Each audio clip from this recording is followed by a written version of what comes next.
At a glittering political gala, Ethan, a smug, conservative pianist, publicly humiliated Congresswoman Jasmine Crockett in front of Washington's elite. She sat at the piano like stepping into a firing squad, her hands trembling, the first note off. The room burst into laughter. But seconds later, her music cut through the air like a blade, and every smirk froze in place. What happened next that turned a public humiliation into a moment no one in that room would ever forget? Stay with us. This is a story worth every second of your time. The Willard Intercontinental gleamed with power that night. Marble floors, golden chandeliers, and whispers laced with ambition. It wasn't just a gala, it was a coliseum for the elite, where every glance was a calculation and every smile a strategy. Jasmine Crockett walked in like a spark dropped in dry timber. Young, bold, unapologetically blue in a blood-red room. Cameras snapped, conversations dipped. She wasn't welcome, and she knew it. Across the room, Ethan Drake straightened from the piano like a man about to enjoy a hunt. Acclaimed concert pianist, darling of the conservative donor circuit and master of public humiliation, he saw Jasmine not as a guest, but as bait. He touched the keys, letting out a few teasing notes, then turned toward her with a grin already sharpened for attack. And then, just as Jasmine's heels met the marble, came the voice. Smooth, theatrical, and aimed like a sniper shot. "Well, well," Ethan Drake called out, rising from the piano like a showman taking center stage. "Congresswoman Crockett has joined us." I was beginning to wonder if progressive Twitter had a curfew. The words sliced through the air. Heads turned. Laughter flickered in small bursts like warning shots. Ethan didn't wait. He was circling now, not with his feet but with his words, his voice commanding attention, like a baton at a concert. "Tell me, Jasmine," he said, gesturing mockingly toward the piano beside him, "do you actually know how to play one of these? Or is your talent limited to banging out hashtags in defense of Biden's latest blunder?" The crowd began to shift. Elbows nudged, drinks paused midair. Some smiled behind their glasses. Others reached for their phones, sensing the blood in the water. Jasmine stood frozen, not from fear, but because she understood. This wasn't casual banter. It was a calculated strike. Ethan wasn't done, not even close. "Come on," he said, tapping a single key, letting its lonely note echo across the ballroom. "You march for justice. You speak for the voiceless. Surely you can handle a little piano, no?" His smile was razor thin, mocking, without raising his voice. "Unless, of course," he added, tone dropping to a patronizing purr, "the only keys you're comfortable with are the ones on your iPhone." The crowd chuckled, not because it was funny, but because they wanted it to be true. "Show us something real," Ethan said, eyes locked on Jasmine. "Unless your kind of performance ends when there's no trending topic to stand on." Phones were now raised openly. The ballroom wasn't watching, it was waiting. Not for music, for collapse. Jasmine knew this moment wasn't about melody or politics anymore. It was about humiliation, served cold in public, beneath crystal chandeliers and fake smiles. This was no longer a gala, it was a duel, not with guns or speeches, but with talent. Ethan had turned the piano into a weapon, the stage into a trap.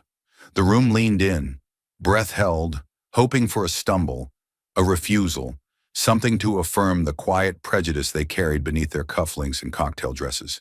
And Jasmine, the lone woman of color in a room built to break people like her, stood at the edge of it all, every muscle taut with the weight of two worlds. She could walk away, let the insult hang, spare herself the risk of failure. Or she could step forward, not just for herself, but for everyone who had ever been told they didn't belong in rooms like this. Ethan smiled again, smug and certain. "Don't worry," he said, chuckling softly. "We won't judge you. Much. Unless you try to play, then we'll just enjoy the show." A few in the crowd laughed again, not because they thought she would fail, but because they didn't believe she'd even dare. The crowd still waited, motionless, expectant. But inside Jasmine, the silence cracked open something older than fear, a memory, a room, a rhythm. And suddenly the ballroom wasn't marble and gold anymore. It was linoleum and faded curtains, the scent of cornbread in the air, and a battered upright piano sitting against the peeling wall of her grandmother's apartment in South Dallas. She was 8, barefoot, elbows too high. Her grandmother, a retired music teacher with arthritic fingers and a voice that could hush chaos, stood beside her, patient but firm. "Don't press the keys," her grandmother had said, tapping Jasmine's wrist with a pencil. "Coax them." Jasmine remembered the first time she played something that wasn't just notes, but feeling, a gospel tune, clumsy but alive, and how her grandmother looked at her afterward, not like a child, but like a vessel. "Baby," she'd whispered, "you can be anything in this world, but don't you ever let them take this. This music, it's your truest voice." That promise had lived in her, once, but life, as always, came with teeth. By high school, Jasmine learned that talent wasn't armor. Piano didn't help you survive in neighborhoods patrolled like war zones. It didn't silence teachers who thought brilliance didn't belong in a black girl's mouth. It didn't stop counselors from steering her away from music scholarships toward practical careers. So she put it away, not with bitterness, but with resignation. Law school wanted precision, not melody. Capitol Hill demanded sharp elbows, not soft hands. The piano became something she used to do, like hopscotch or poetry. A luxury, like softness, that she believed she no longer had the right to. By the time she won her first election, music was a ghost she didn't speak to anymore. She wore power like armor, spoke in sound bites, struck back in hearings and headlines. People praised her fire, her clarity, her bite. But no one ever asked if she missed harmony. No one ever wondered what it cost to become the strong one. Because in politics, especially as a black woman, you're not allowed to falter, to feel, to create. You're expected to win, or to vanish. And so she smiled through interviews, sharpened her voice, learned to stand taller than the rooms that tried to shrink her. But beneath every podium, every TV light, something stayed buried. A sound, a memory, a promise. And now, staring at Ethan Drake, at his sneering challenge and the silent army of watchers behind him, that memory surged like a heartbeat beneath her ribs. Her grandmother's voice echoed again. "Don't you ever let them take this." Jasmine wasn't sure if her fingers still remembered, but her soul did, and that might be enough. The memory of her grandmother's voice was still echoing, still warm, still fighting for air. But reality crashed in like a cold fist. Malik appeared beside her, moving fast, his expression tight, jaw clenched. His voice was low, urgent, almost panicked. Not the calm strategist who'd handled press ambushes and political fires, but a man watching his friend walk into a kill zone. "Jazz," he breathed, his eyes darting to the raised phones and blinking red recording lights. "Don't, not like this. If you slip, if you freeze, Fox is going to run that footage like it's Super Bowl halftime. All week, all day. They're hungry for it." She didn't answer. Her gaze was locked on Ethan Drake, still lounging near the Steinway, still soaking in the spotlight like it was his birthright. Malik stepped closer, dropped his voice to a near growl. "This whole thing's a goddamn setup. You know it. They're not looking for music. They're looking for failure. You miss one note, and you're not just a punchline. You're a warning to every black girl who thought she could walk into a room like this and belong." Jasmine's hands twitched, but not from fear, from the pressure building in her chest like a war drum. "They'll clip your face, not the keys. They'll loop your stutter, your pause, your breath, and they'll say, 'See? That's what you get when you elevate outrage over excellence.'" Her breath caught, not from doubt, but rage. Slow, quiet, burning, hot rage. She turned her head just enough to look Malik in the eye. "You think I don't know that?" she said, her voice calm but laced with steel. "You think I don't feel every damn camera on my skin right now?" He didn't respond, didn't have to. She inhaled, long and sharp, then added softer this time. "I'm not doing this for them. I'm doing this because I remember who I am." She looked back toward the piano, her pulse pounding like footsteps before a fight. And I'll be damned if I let that smug bastard be the one who erases it. Malik's shoulders dropped, just slightly. He didn't agree, but he understood. He knew better than to stop her now, because Jasmine Crockett wasn't just walking toward a piano. She was walking straight into the fire, and this time, she meant to burn. Under the blistering weight of every eye in the room, Jasmine didn't flinch. She turned toward Ethan, slowly, deliberately, and met his stare with the force of a woman who'd had enough of being measured, enough of being underestimated, enough of being framed before she'd even spoken. Her jaw tightened. Her eyes didn't blink. Then, with the same calm as a fuse, moments before detonation, she said, "I'll play." The room stilled. Even the ice in glasses seemed to stop cracking. And then, one step. She moved forward. Ethan's smirk didn't budge, but something behind his eyes flickered. "Wow," he muttered, half to her, half to the room, loud enough for microphones to catch. The Congresswoman herself. What a privilege. Let's all watch a rising star. Try not to fall flat. He gestured grandly to the piano like a magician revealing the trapdoor. "Ladies and gentlemen," he said, dripping sarcasm, "a musical debut or a political career in freefall. We'll find out in 3 minutes or less." Chairs creaked as guests leaned in. A low ripple of muffled laughter passed through the back of the ballroom, the kind that tastes like blood. One donor chuckled. "She's really doing it." Another whispered, "She's got guts." Or no idea what's coming. Phones were up, locked in. One camera was live streaming already. Jasmine could see it in her peripheral vision, red light blinking like a silent countdown to humiliation. No one expected a triumph. No one expected anything but collapse. That was the plan. That was always the plan, and Jasmine knew it. She felt it pressing against her ribs like the flat edge of a blade. But she didn't stop. She didn't speak again. She just walked, straight toward the piano. And every breath in the room followed her like prey watching a lioness step into the ring. She reached the bench like a soldier reaching the front line, not in triumph, but in readiness. The sound of her heels against the marble faded behind her, but the noise in the room never left. It was still there, in the raised phones, in the restrained smirks, in the tension that hummed beneath the chandeliers. Jasmine slowly lowered herself onto the Steinway's bench, every motion measured, deliberate, as if the instrument itself might reject her. Her hands hovered above the keys, not touching, not yet, just breathing in the silence that had grown so loud it felt like pressure on her chest. She wasn't just sitting at a piano. She was sitting inside a trap disguised as opportunity, where every wrong note would be a weapon in someone else's hands. Her fingers trembled, not from fear, but from memory, because this wasn't the first time she'd sat like this, with the weight of the world pressing down on her back. She exhaled slowly, her palms open, and placed her fingers gently onto the keys, as if greeting something sacred that had been locked away for years.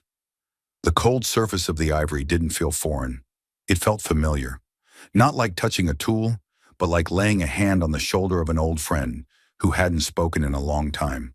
For a second, she closed her eyes, not to escape, but to listen, to hear the room, to hear her grandmother's voice, to hear the rhythm of her own heartbeat fighting to stay steady.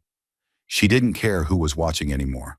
Not Ethan, not the donors, not the cameras waiting to cut her into a meme.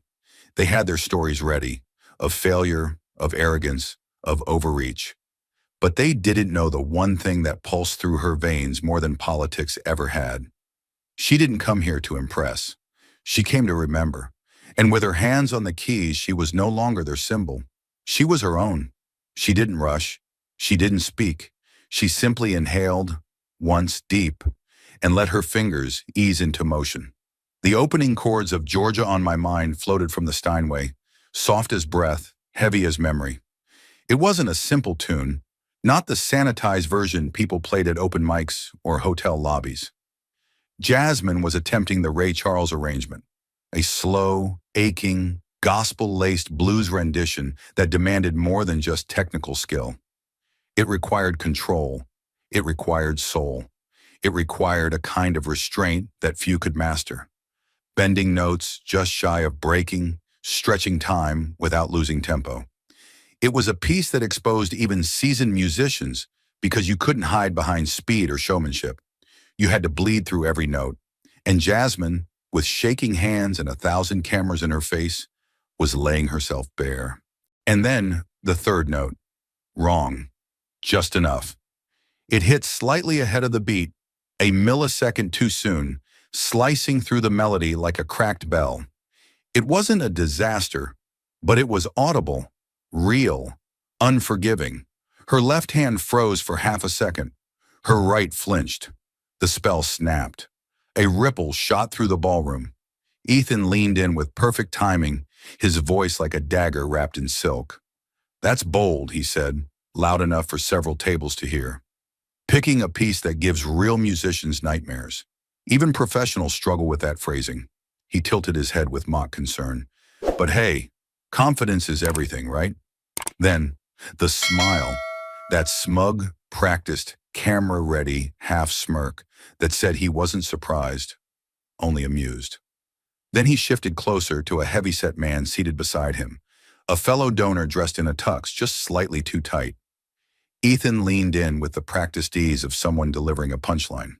"Told you," he murmured, voice low but clear enough to carry. "She doesn't have it," he snorted quietly, the kind of laugh that's less about humor and more about superiority. That's what happens when you confuse politics with performance. The man grinned and nodded, sipping his scotch with the air of someone watching a losing bet play out just as predicted.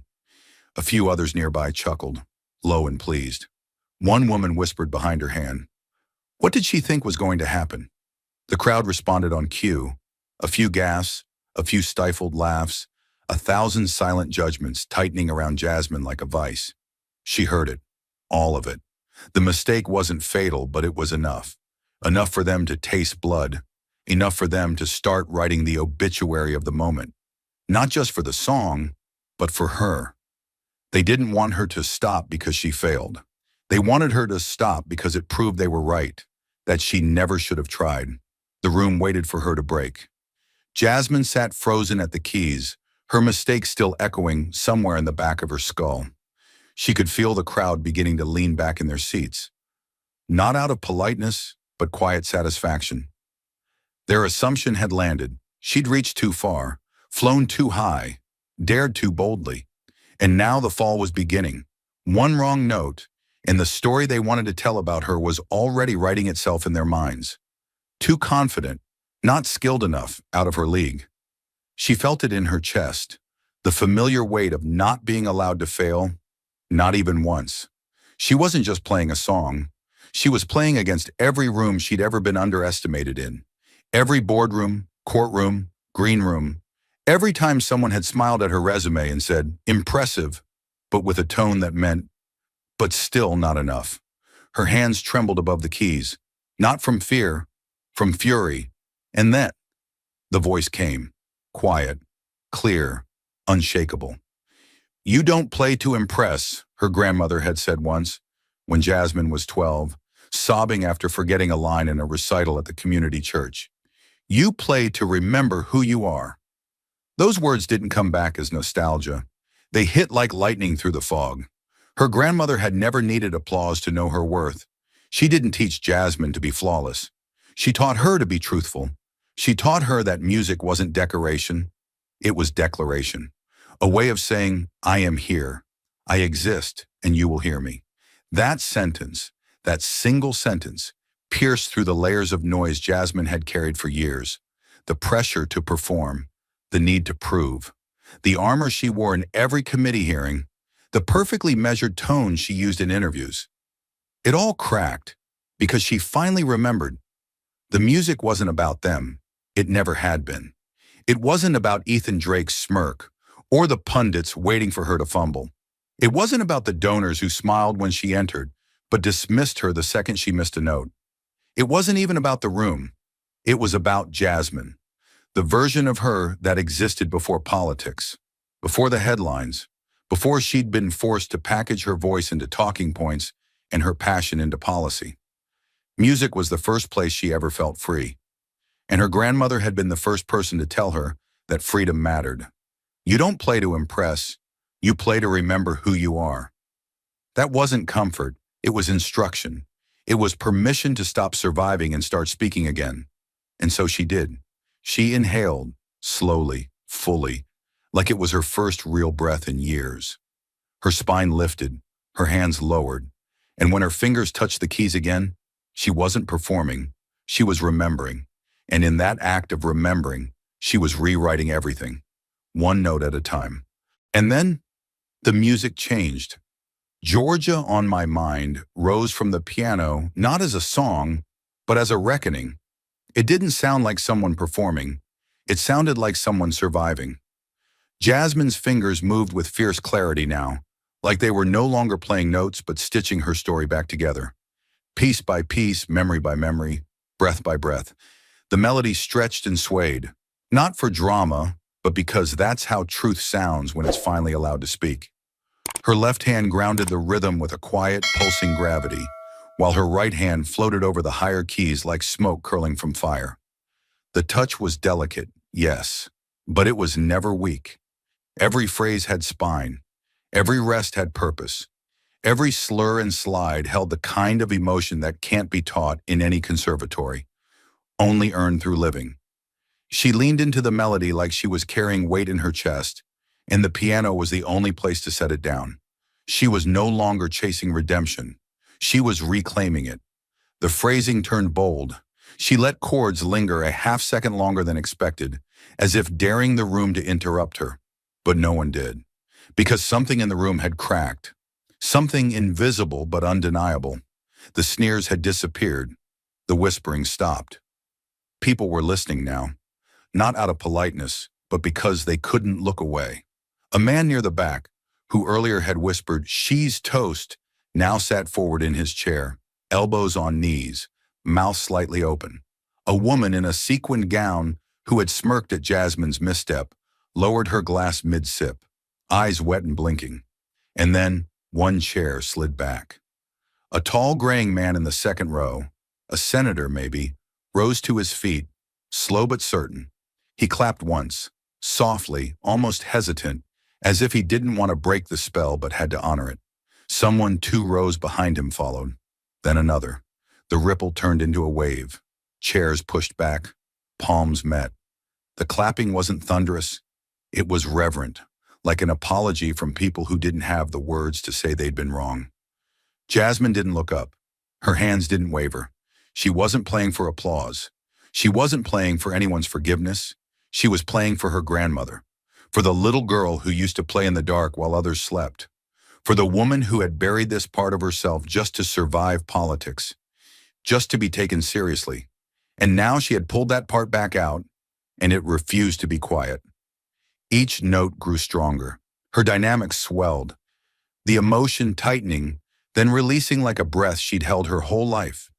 She rolled through the bridge with a controlled intensity that even trained pianists struggle to balance, hitting the syncopations just behind the beat, leaning into the dissonance before resolving it, using silence like punctuation. Her face didn't show effort. It showed memory, determination, peace. For the first time all evening, she wasn't surrounded by critics. She was surrounded by people, listening, watching, learning. And Ethan? He sat frozen, jaw tight, hands clasped in front of him. His smirk was gone. He didn't glance at his friends, didn't whisper another word. He just stared at the woman he'd tried to humiliate, the woman who now owned the room he thought he controlled. His confidence had been built on the idea that she'd falter, that she'd crumble, that she'd run. But she hadn't. She had stayed. She had played. And she had done something he couldn't interrupt. Not with charm, not with sarcasm, not with skill. She had said everything without speaking a single word. And that, more than any wrong note or right one, was what silenced him. The final notes of Georgia on My Mind did not end so much as they dissolved. Slow, weightless, drifting upward into the stillness of the ballroom like smoke from something holy. Jasmine held the last chord just long enough for it to settle deep into the walls, into the bones of every person in the room. Then with the same quiet dignity that had carried her through every bar, she lifted her hands from the keys. No flair, no dramatics, just silence. Her palms hovered above the ivory for a heartbeat longer, as if she were holding something delicate between her fingers, and then she let them fall to her lap. It was over. Not just the song, the proving, the battle, and Jasmine didn't move. She sat with her shoulders back, chin slightly lifted, breathing in through her nose like someone who had just come out of deep water. Her chest rose and fell steadily, not triumphant. Free. For the first time all night, she wasn't carrying anyone else's expectations. Not her parties, not the presses, not the rooms, and not her own. She had stepped into their trap, played their piano, stared down their doubt, and made it hers. She had finished not because they believed in her, but because she did. Then the silence cracked, not loudly, but unmistakably. A single clap from somewhere in the middle of the room, measured, respectful, then another, a third, and suddenly the sound caught momentum like fire touching dry brush. The applause spread in waves, chairs scraped back, hands met. Dozens of people, then more, rising to their feet. First slowly, hesitantly, almost unsure of what they were doing, then with conviction. Jasmine had not asked for their approval, but she had earned their respect.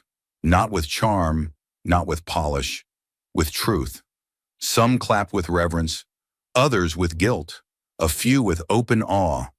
A woman near the back covered her mouth with one hand, visibly emotional. A man in a navy suit wiped his eye with a napkin and quickly tucked it away, hoping no one saw. But people saw, because in a room that had been designed to expose her, Jasmine had revealed something in them instead. Something they hadn't expected.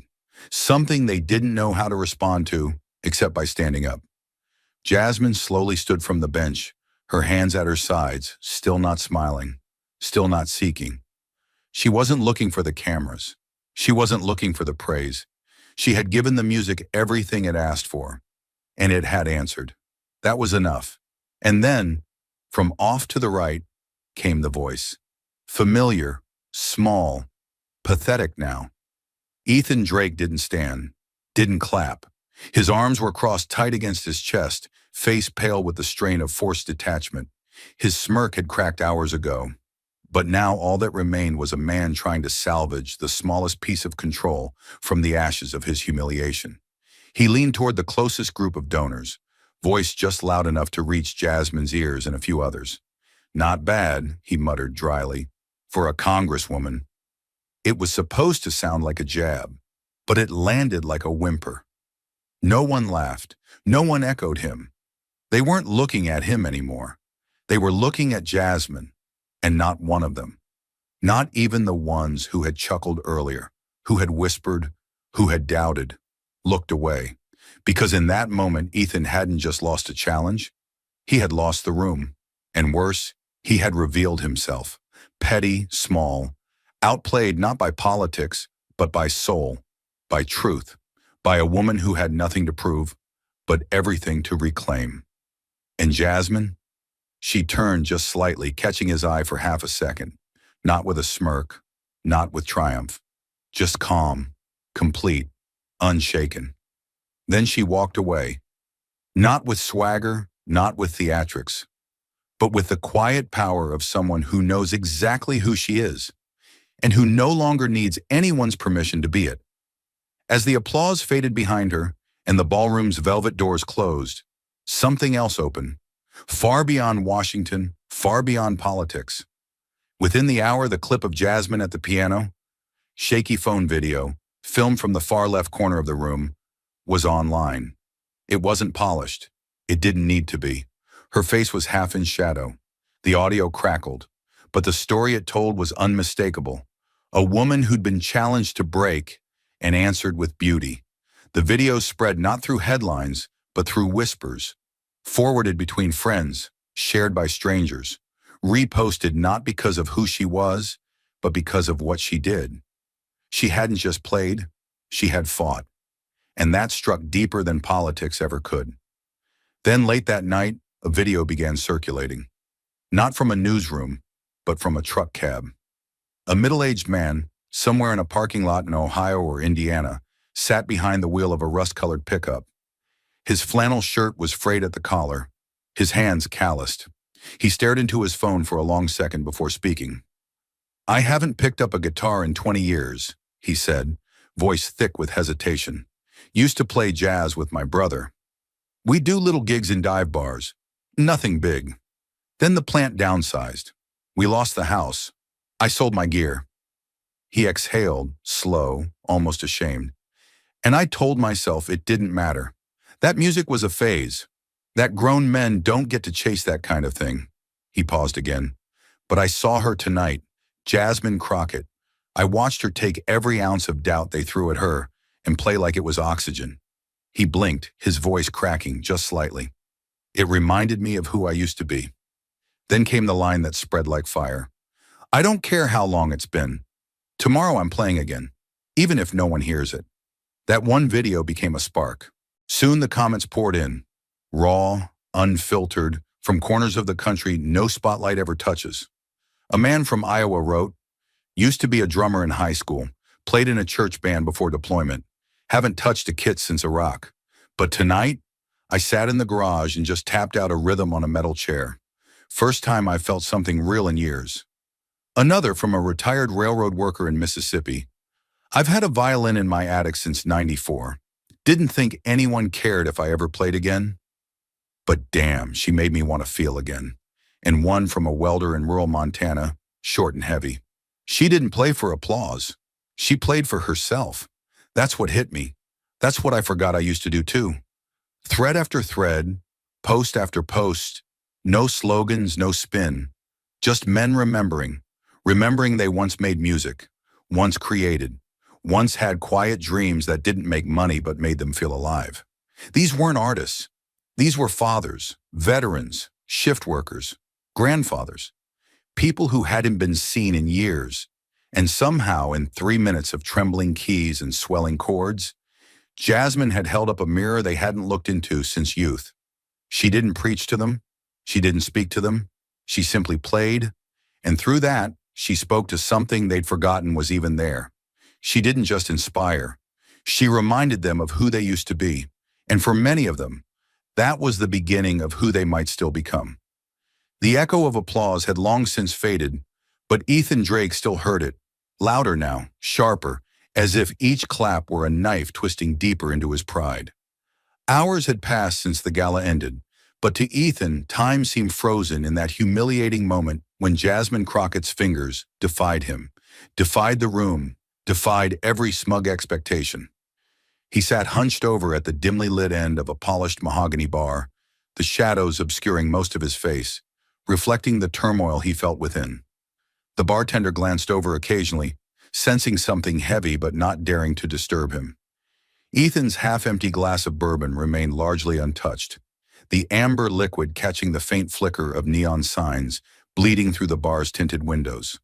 The place was almost deserted. Just Ethan, his tangled thoughts, and the bitter silence that felt louder than any symphony he'd ever played. The door creaked open behind him, letting in a brief gust of cool night air and the murmurs of distant traffic. Ethan didn't turn around. Footsteps approached, steady, cautious, and a familiar voice spoke softly, almost hesitantly. "Ethan? You all right, man?" Lucas, Ethan's oldest friend and manager, stood close, leaning gently against the bar, studying Ethan's face with careful eyes. Ethan smiled bitterly, the kind of smile worn by someone who's been punched too hard to pretend it didn't hurt. He exhaled slowly, swirling the whiskey in his glass, watching it move like liquid gold caught in a slow dance. "Am I all right?" Ethan repeated the question, tasting its absurdity. His voice came out thin, edged with a bitterness he usually reserved for his sharpest critiques. "I just got publicly humiliated by a congresswoman who hadn't touched a piano in years, Lucas. How do you think I am?" Lucas sighed, sliding onto the stool next to Ethan, ordering a drink with a quick nod. "Come on, Ethan. It wasn't that bad. She surprised everyone, sure, but it's just one moment. You're still you." Ethan laughed quietly, a hollow sound without humor, turning his gaze finally to meet Lucas's eyes. Am I? Because for the first time in my career, I felt invisible, completely overshadowed. It wasn't just a performance, it was a goddamn statement. She didn't just play, Lucas. She took something from me. She took that room from me. He took out his phone, thumb hovering over the screen, the pale blue light casting stark shadows on his tired face. He opened Twitter, fingers dancing over the keys instinctively, drafting a tweet that would sting, something sharp enough to remind everyone who he was, who she wasn't. The words formed easily, almost comfortingly. Cute performance from Congresswoman Crockett. But let's remember, politics isn't a performance art. Stick to your talking points. His finger hovered over the send button, twitching slightly. But as Ethan reread his words, a wave of self-disgust washed over him. He could almost hear Jasmine's notes again. Clear, raw, authentic. He could hear the sincerity, the defiance. Something deep inside him cracked open, just enough to stop him. With a frustrated sigh, he deleted the draft, thumb tapping rapidly against the screen, erasing each carefully chosen barb. Instead, he typed slowly, deliberately, each letter feeling heavy with reluctant honesty. Finally, he tweeted, "She played well. Her politics are still wrong, but today I have nothing else to say." He dropped his phone onto the bar, feeling strangely empty, yet lighter. Lucas watched him carefully, raising his glass in a quiet salute. Ethan mirrored the gesture, their glasses clinking softly, sounding strangely final. Ethan Drake knew he had lost, not just tonight, but perhaps something deeper, something he didn't yet fully understand. And in that quiet bar, beneath the flickering neon and murmuring darkness, he accepted it, silently, painfully, but undeniably. Meanwhile, as Ethan's last bitter tweet settled into the digital ether, Jasmine drove through the quiet Washington streets toward a modest brick townhouse in a residential pocket of Capitol Hill, headlights carving pale tunnels through the midnight drizzle. Each red stoplight a reminder that the world beyond the gala still moved at an ordinary pulse even after a night that had tried to break her. When she finally stepped inside, the scent of cedar and laundry wrapped around her. And there stood Marcus, her husband still in the rumpled shirt he'd worn to teach AP history that day, waiting at the hallway's end with a proud, almost reverent smile that said he had already seen the viral clip and knew the cost of every note she played. He didn't speak right away. Instead, he reached out, brushed rain from her shoulders, and guided her past stacked lesson plans and half-graded essays toward the living room, where a weather-scarred spinet piano, bought second-hand the year they married, then largely ignored when campaigns and committee hearings consumed her nights, waited beneath a dusty lamp, its once glossy walnut dulled by time but still holding the promise of sound. The house was silent except for the distant hum of the refrigerator and the soft breathing of their 6-year-old daughter, Amara, asleep upstairs. Yet the moment Jasmine sat on the creaking bench, that silence felt less like emptiness and more like permission, as if the walls themselves understood she needed one more song, not for applause or defiance, but to reclaim the private joy buried under public battles. Her fingers hovered over the chipped keys, and she realized her hands no longer trembled. The memory of chandeliers, cameras, and predatory smiles remained vivid. But here, in the lamplight's gentle circle, those memories became background noise, replaced by the steady warmth of Marcus's presence just behind her, one hand resting on her shoulder in quiet solidarity. She began to play the same Ray Charles arrangement of Georgia on My Mind, yet this rendition drifted slower, softer, each note stretched like a deep breath after running.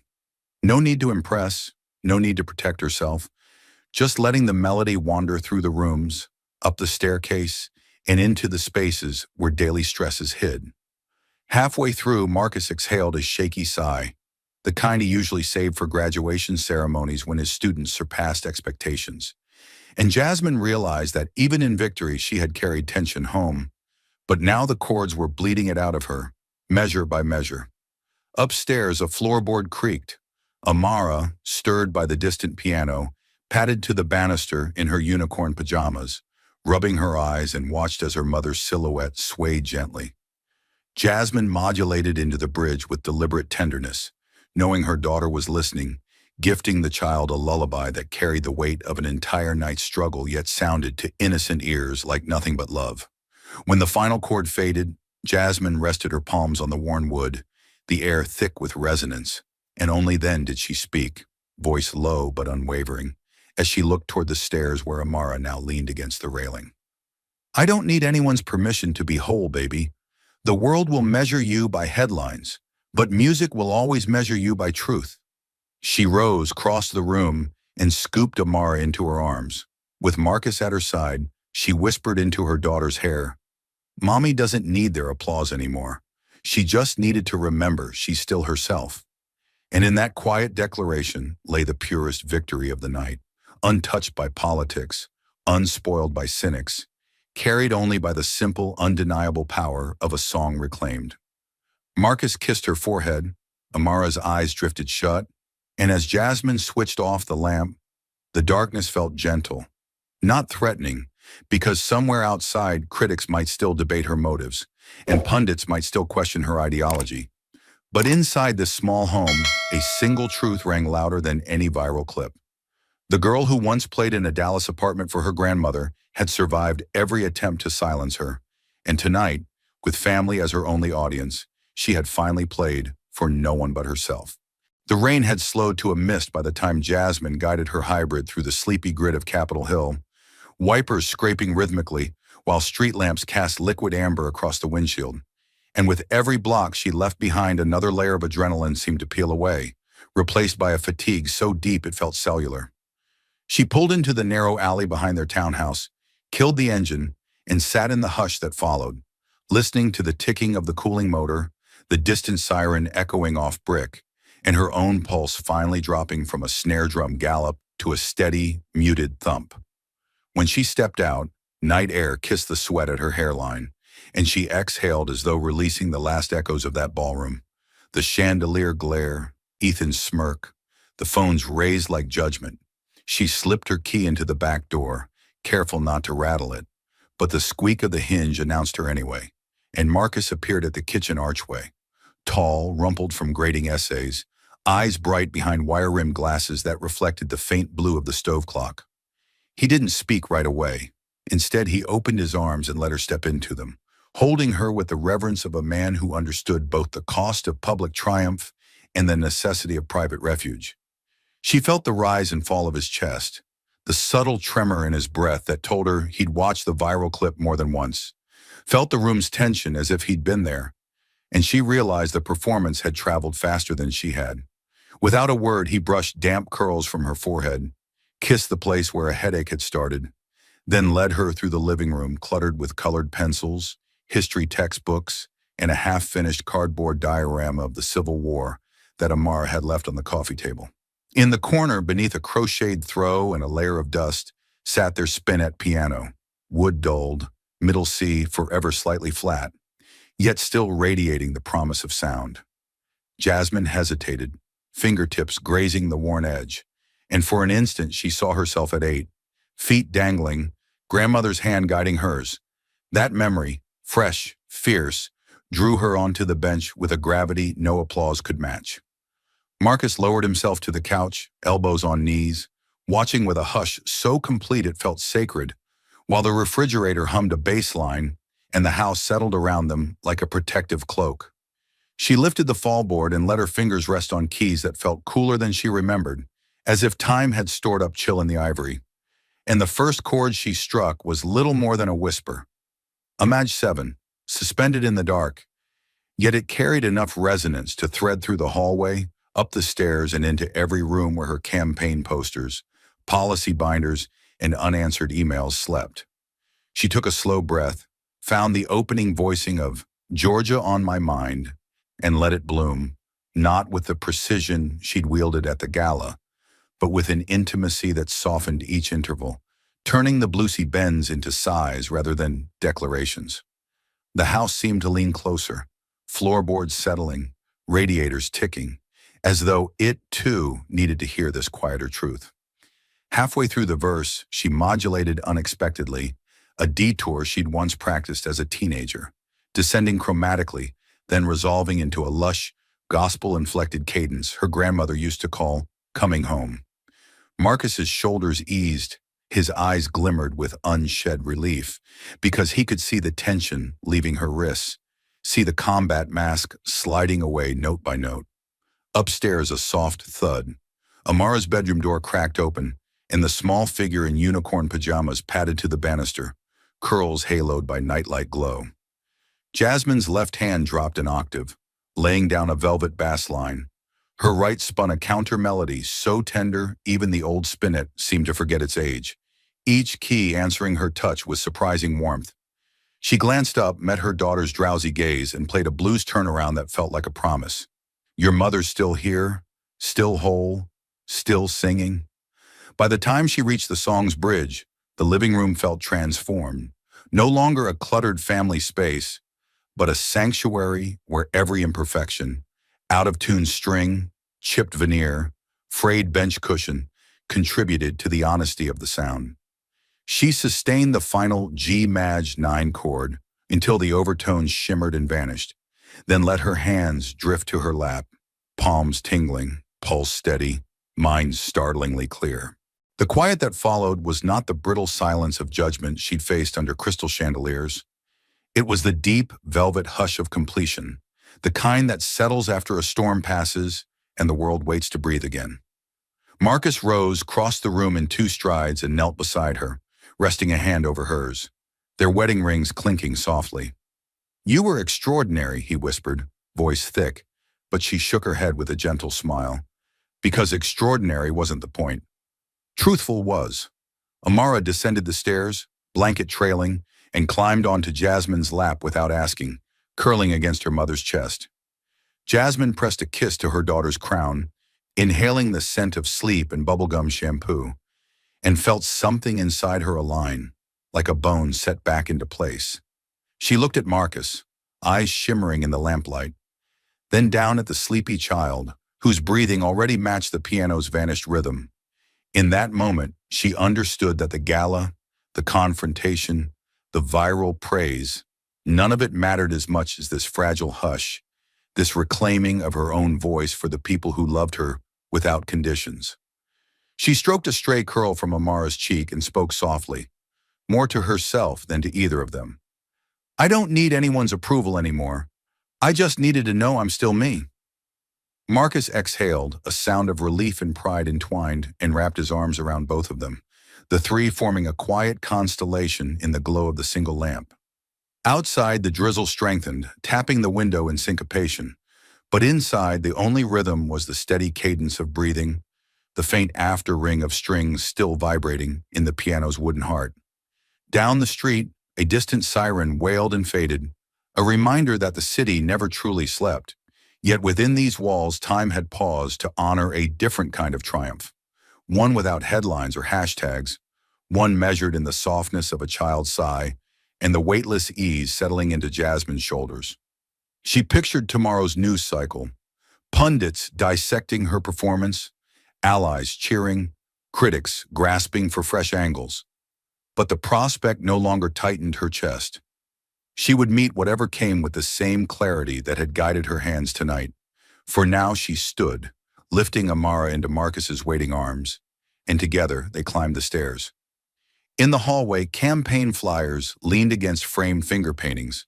Law books shared shelves with picture books, and somewhere between those worlds, Jasmine found balance. She tucked Amara back into bed, hummed the song's opening line as a lullaby, and watched her daughter's lashes flutter closed. Then she whispered once more, so softly only the darkness heard, "Mommy doesn't need the world to clap. Mommy just needs to play." And downstairs, the old piano, keys still warm, seemed to agree, holding its silence like a secret kept safe until the next time she chose to speak through music rather than words. The hush that followed Jasmine's final chord was not an ending, but a hinge, swinging the story from spectacle to significance. And what emerged in that pivot is a lesson too urgent to package into a neat proverb. Her journey shows that oppression often hides behind manners, smiling donors, polished banter, polite invitations meant to expose you, and the only antidote is a voice that refuses to shrink to the size of someone else's comfort. She walked into a ballroom engineered for her humiliation, and when she refused to break, she revealed the hidden blueprint of every rigged arena. Rules that bend for the powerful and tighten for the rest. In that exposure lies the first moral. Systems crack when confronted by authenticity, because authenticity forces onlookers to choose between confronting their bias or clinging to it. And most people, when shown the gap, will step over to the side of truth. So the first takeaway is simple yet seismic. Your honesty can detonate a room built on pretense, even if your hands shake when you strike the match. But the story does more than name injustice.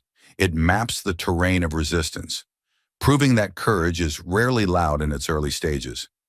Jasmine's initial mistake, the note that faltered, was the precise moment when many would have fled, yet it became the fulcrum of her triumph because she stayed. The lesson here is counterintuitive. Stumbling can be a strategic pause if you refuse to let shame close the door, because the crowd's laughter is never as fatal as the silence of your own retreat. Her grandmother's voice reminded her that performance is secondary to remembrance, and that memory is a weapon no audience can disarm. In that sense, personal history becomes armor, not baggage. Thus, the second moral crystallizes. Your past, especially the parts dismissed as irrelevant or indulgent, might be the exact tool you need to puncture the present's oppressive script. The night also exposes the fragile vanity of gatekeepers like Ethan, who rely on inherited authority rather than earned respect, revealing that elitism often collapses at the first sign of genuine talent. His smirk was currency only as long as everyone else accepted its value. Once Jasmine shifted the exchange rate by demonstrating undeniable skill, his wealth of arrogance became counterfeit. Here lies a third lesson. False superiority withers in the presence of authentic excellence, and those who trade in sneers are bankrupt the moment real substance enters the room. That knowledge empowers anyone facing institutional bias, artists, workers, students, to realize the gate is held shut not by steel, but by collective illusion. Break the illusion, and the gate swings open on its own rusted hinges. Equally important is what happens off stage, where Jasmine's influence ripples through unseen lives. The truck stop guitarist, the veteran tapping rhythms on a dented table, the factory welder retrieving a harmonica from a dusty drawer. Their awakenings illustrate the exponential power of representation. A single act of defiance can reactivate dormant dreams across thousands of miles and countless hearts. Society often underestimates quiet spectators, yet they are the tinder waiting for a spark, and Jasmine's spark ignites them because it is rooted in sincerity, not branding. The moral here is communal. When you reclaim your voice, you grant silent permission for others to seek theirs, and that chain reaction is how cultures shift. Therefore, the narrative insists that personal victories are never merely personal. They are blueprints for collective resurrection. Another layer of meaning emerges in Jasmine's return home, where the public triumph dissolves into a private lullaby, reminding us that success measured by external applause is incomplete without inner peace. Her choice to replay the song for herself, without cameras, without critics, teaches that true validation is an internal echo, not a headline. Injustice often trains marginalized people to perform ceaselessly for approval. Yet Jasmine's quiet living room recital reframes success as self-alignment rather than external endorsement. This is the fourth lesson. Your worth is self-referential, and the moment you anchor it internally, the world's fickle applause loses its power to sway your sense of identity. Freedom begins where the need for permission ends. The narrative also indicts the subtle violence of low expectations, a cruelty that masquerades as doubt but functions as a preemptive strike on potential. The donor's bets, the journalist's smirks, these were not harmless jokes. They were psychological barricades erected to keep Jasmine small. When she dismantled them, she illustrated a fifth principle.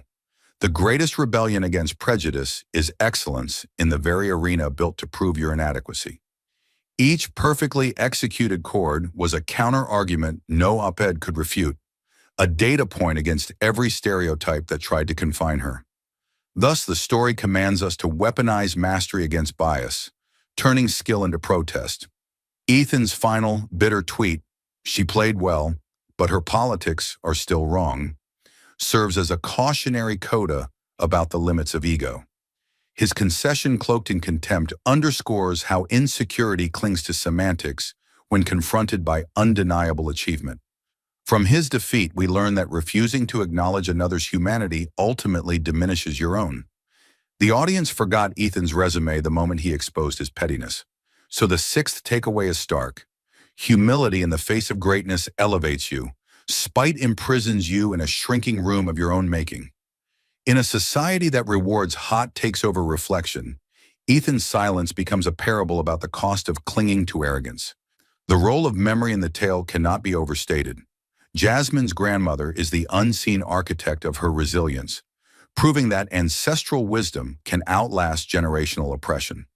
When institutions attempt to sever people from their roots, they weaken them. When individuals reconnect to those roots, they grow unbreakable. This seventh lesson urges us to honor lineage as a source of tactical strength, not nostalgic ornament. Every whispered encouragement from the past can become a battle cry in the present if we choose to hear it. In that sense, memory is both map and compass. Moreover, the story interrogates the intersection of art and politics, illustrating that creativity is not a luxury detached from social struggle, but a front line where narratives are contested and power redefined. Jasmine's performance was political precisely because it refused the boundaries set for her. It argued that art is a domain where marginalized voices can rewrite societal scripts in real time. Hence the eighth lesson. Wielding creativity in spaces that deem you unworthy is a direct challenge to the hierarchy of value, and every audience forced to confront that creativity must either evolve or reveal its prejudice. Art, therefore, is not escape, it is confrontation. The night's events also expose how technology amplifies authenticity faster than manufactured scandal. The shaky phone video of Jasmine traveled farther and touched deeper than any polished press release could, reminding us that audiences crave genuine moments over curated personas. Thus, Lesson 9, in an age of perpetual performance, authenticity remains the rarest and most magnetic currency, and those who dare to trade in it can outpace even the most sophisticated propaganda. This democratization of narrative empowers anyone with a story to bypass gatekeepers entirely. Injustice hates open channels because truth moves quicker than spin. Finally, the most profound message may be the simplest. Music, like any sincere act, transcends divisions that rhetoric cannot bridge. In the ballroom, party lines blurred as melody took precedence. In living rooms across America, hardened men felt something stir that political speeches never reached. That is Lesson 10. Shared humanity often reveals itself in the spaces where words end. And if we want to mend our fractured society, we must nurture those wordless spaces through art, empathy, and the courage to show vulnerability before we show conviction. Jasmine's piano didn't change policies, but it changed people, and people change policies. Taken together, these lessons form a single, pulsing directive. Refuse the roles written to limit you, reclaim the tools that once gave you joy, turn your authenticity into a battering ram against systems that underestimate you. And remember that the moment you do, you not only free yourself, you loosen the chains on countless others who have been waiting for proof that liberation is possible. Because in the final analysis, the story of Jasmine Crockett versus Ethan Drake is not about a piano duel at a DC gala. It is about the unbreakable truth that the human spirit, once it remembers its own music, can drown out every chorus of doubt. And that truth, ringing clear through the halls of power in the quiet of a family home, is the most breathtaking, heart-pounding, and necessary song we can carry into the world. So now the spotlight swings from Jasmine Steinway to you, because a story this explosive is only half-lived if it ends on a screen instead of detonating in real life. Ask yourself, right now, before the credits roll, what instrument, canvas, notebook, or half-finished blueprint have you buried under bills, schedules, and other people's expectations? Picture it in vivid color, feel the dust on your fingertips, and remember how your pulse used to race when you touched it. That forgotten passion is not a hobby. It's a weapon against every gatekeeper who says you are only as valuable as your productivity, your party line, or your paycheck. Tonight, make a promise as unbreakable as Jasmine's final chord. Dig that dream out, tune it, and play it. Badly at first, loudly if you must, because the act of beginning is already an act of rebellion. If you're a veteran with calloused hands, drum on the kitchen table until the rhythm returns. If you're a factory worker on the night shift, whistle the melody you wrote at 17 and let it echo down the corridor. If you're a retiree who once sketched portraits on lunch breaks, sharpen that pencil and let graphite become testimony. The world will tell you it has no time for your softness, but softness is where revolutions learn to breathe, and every note, brushstroke, or sentence you reclaim is a crack in the wall that kept you silent. Do not wait for applause. Applause is fickle and arrives late. Wait only for the spark of recognition in your own chest, the moment you realize you're still alive in ways you'd forgotten. And when that spark catches, share it. Post the rough recording, hang the imperfect painting, read the unfinished poem at an open mic, because authenticity multiplies when exposed to air. Remember, the gala crowd thought Jasmine would crumble, but she rewrote the room's gravity. You can rewrite the gravity of your own life, and someone watching, someone who has also buried their fire, will follow your lead. Next, aim your reclaimed creativity like a spotlight at the systems that underestimated you. Compose a protest song that names the boardroom where diversity is a buzzword but not a practice. Choreograph a dance that mimics the stop and frisk you endured. Build a mural on the side of a forgotten warehouse that tells the story the local news refuses to cover. Art is not decoration, it is confrontation dressed in beauty. And every time you wield it, you force power to acknowledge the humanity it tried to render invisible. Write letters to the editor, cite Jasmine's example, and demand funding for music programs in schools that politicians strip to pad budgets. Organize a neighborhood jam session so kids learn that stage lights belong to them too. Volunteer at the community center to teach the chords you just relearned, turning your personal revival into a public resource. If you have influence, be it a classroom, a congregation, or a YouTube channel, use it to amplify voices still trembling at the microphone. Refuse to let gatekeepers define excellence. Build alternate stages in parking lots, barber shops, and backyards where truth can thunder without permission. And if cynics sneer the way Ethan did, meet their smirk with mastery. Let your craft be so sharp it slices their doubt mid-sentence. Every performance in an unexpected place is a small earthquake in the status quo, and enough small quakes level empires. Finally, protect the spark you reignite, because the world is relentless in its demand for conformity. Set boundaries like Barlene's. Carve out 30 minutes a day when the phone is off, the newsfeed is silent, and the only voice that matters is the one that rises from your instrument or page. Surround yourself with allies, other late bloomers, recovering dreamers, fearless beginners, people who clap on the first off-key note because they know how hard it is to start. When doubt creeps in, remember Jasmine's first flawed chord and how the room sharpened its knives. Remember that she did not stop, and neither will you. Keep a journal of every small victory, the day the melody finally flowed, the night a stranger thanked you for a sketch you almost threw away, the morning you woke up excited instead of exhausted. Those notes are proof against the next wave of dismissal that will inevitably come. And if someday you find yourself in a ballroom of your own, facing eyes that expect failure, think of Jasmine. Breathe once, touch the keys, and let the truth inside you ring out so clearly that even your enemies fall silent. Because the real finale of her story is unwritten. It lives in what you choose to do after the screen fades to black. Thank you for watching until this moment and for standing with us on this journey for justice. Your support means everything. Like, subscribe, and turn on notifications so you never miss what's next. And we'd love to hear your thoughts. Leave a comment below and let us know what moved you most in this story. Together, our voices make a difference.